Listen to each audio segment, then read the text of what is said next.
snacks make you feel the burn. Oh, that's like a volcano going off. Why fiery hot everything has become a national obsession.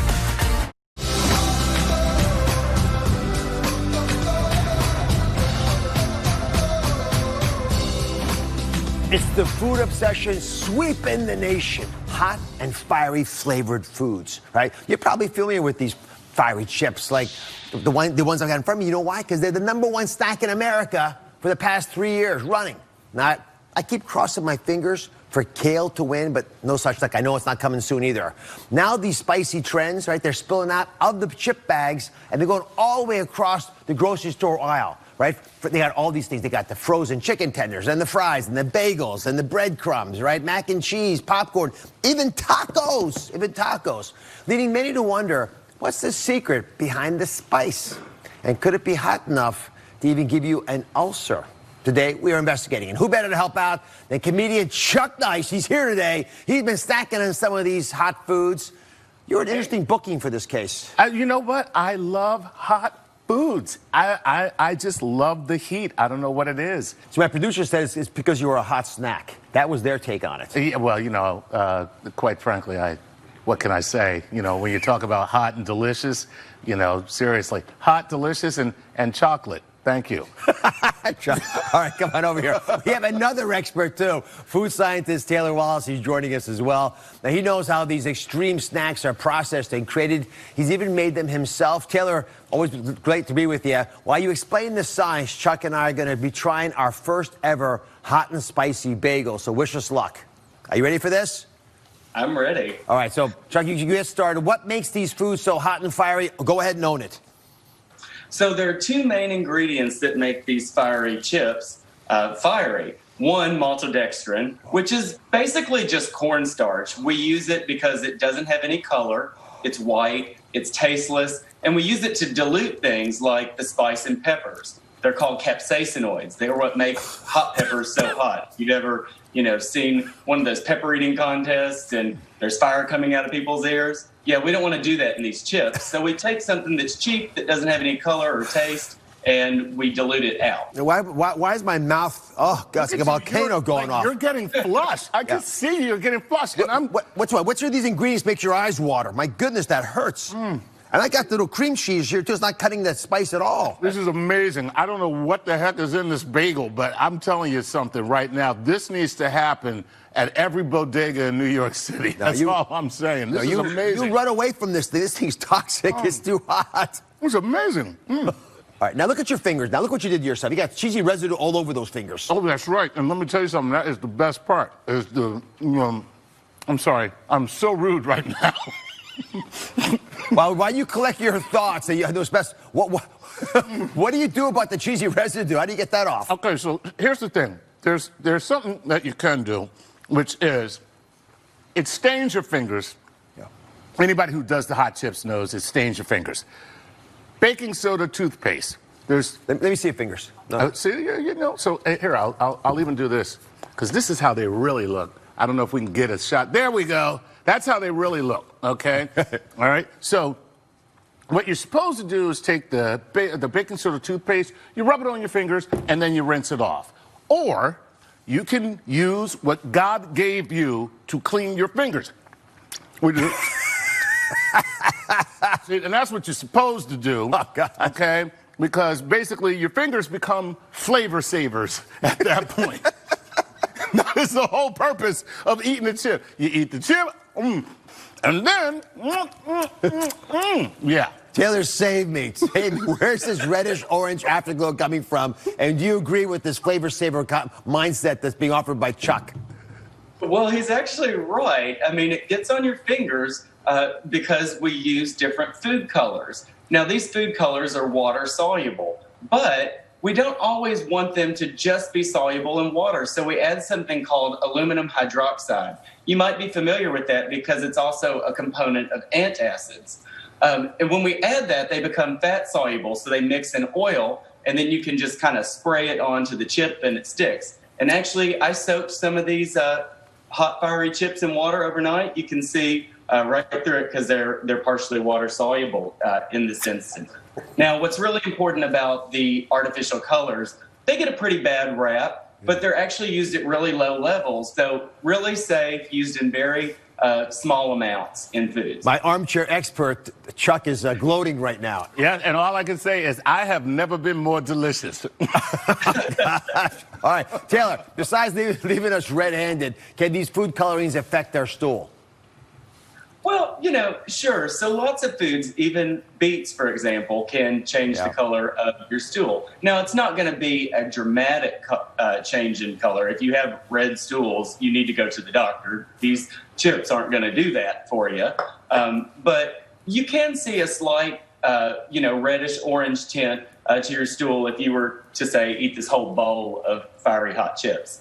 Reddish orange tint to your stool, is that worth it, Chuck Nice? Absolutely. I mean, if it's worth it for beets, believe me, I can certainly endure it for delicious snack chips. Well, you're staying calm as you load up on those, but some spicy snackers are worried they may develop ulcers from eating these fiery hot foods. And you know why they think that? Because there are headlines that say it. But there's a headline right there, by the way. Real headline. But facts first.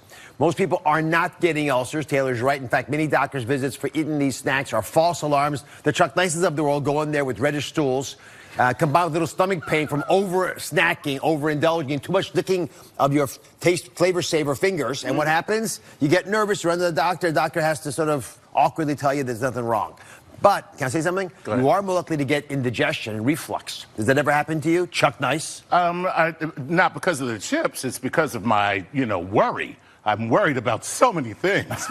All right. So listen, these are not health foods, quote unquote, contrary to what my armchair expert tells you, but they will not cause ulcers. When we come back, could you actually become addicted to hot and fiery foods? Don't answer. Stay tuned.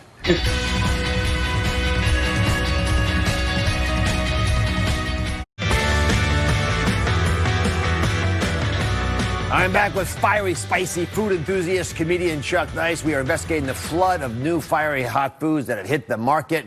Now, one of my viewers, Nelma, is a big hot and fiery food fan. Nelma, what is it that keeps you and people like Chuck Nice coming back for more?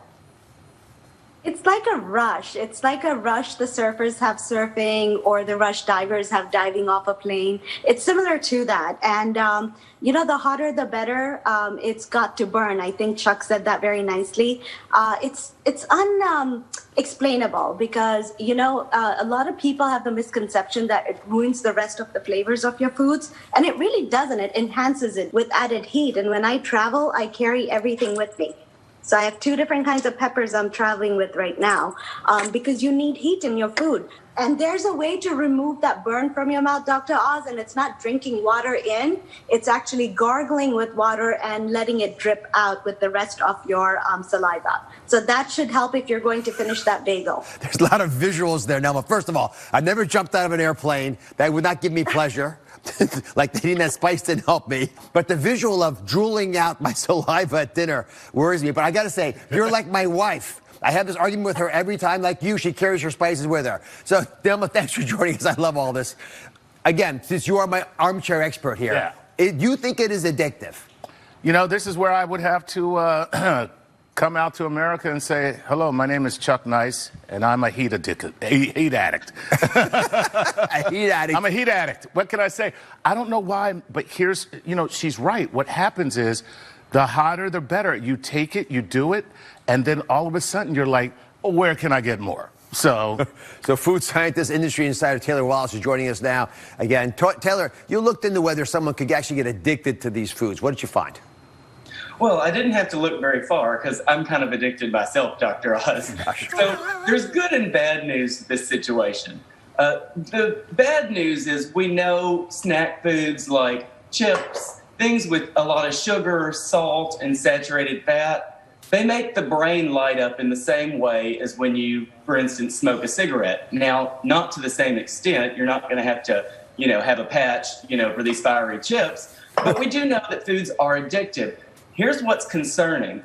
Food addictions, food cravings, and food preferences are instilled at a very young age. So for those of you parents out there, you really want to watch how much of these that you give kids. Now, I'm not dogging these at all. They're absolutely delicious, and they're okay as a treat, but you definitely don't want to give them to your kids every day. Now, here's the good news.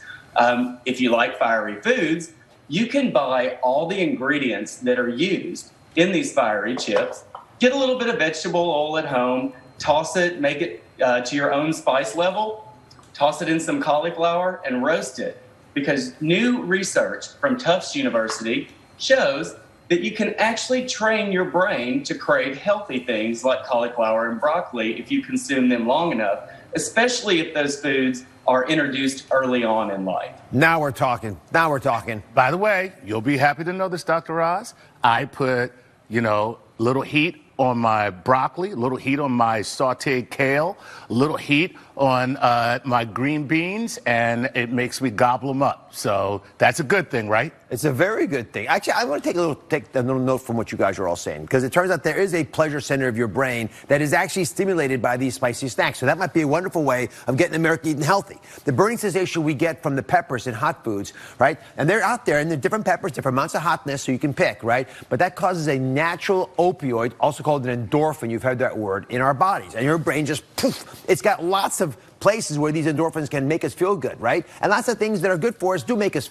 feel good. Running and exercising does, but turns out these spices do as well. Here's the deal. After you felt like $1 million, right, it wears off because it's a food.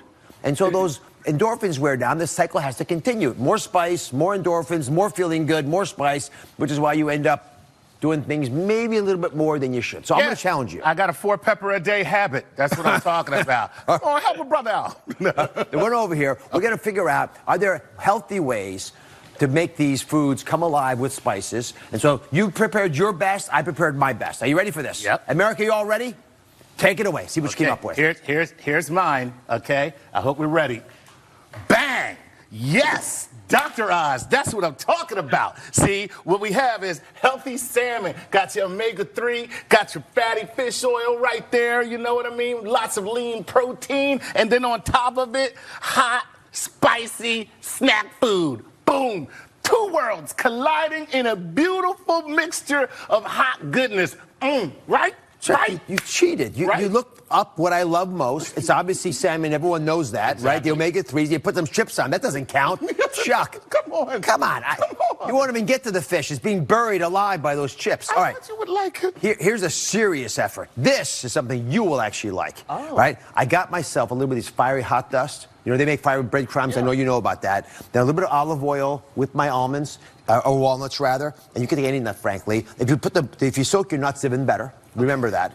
Mix them together. Phrasing. Mix them together, and you got this. Please. I am going to enjoy. I've never tried these before. Lots of flavor, easy to snack. Okay, Dr. Oz. You know what? Yo, we'll give it elbow. We'll give it elbow. I can't even do that. All right, we're not if I could, I would. To, right? That's how. What do you think, Taylor? You like it?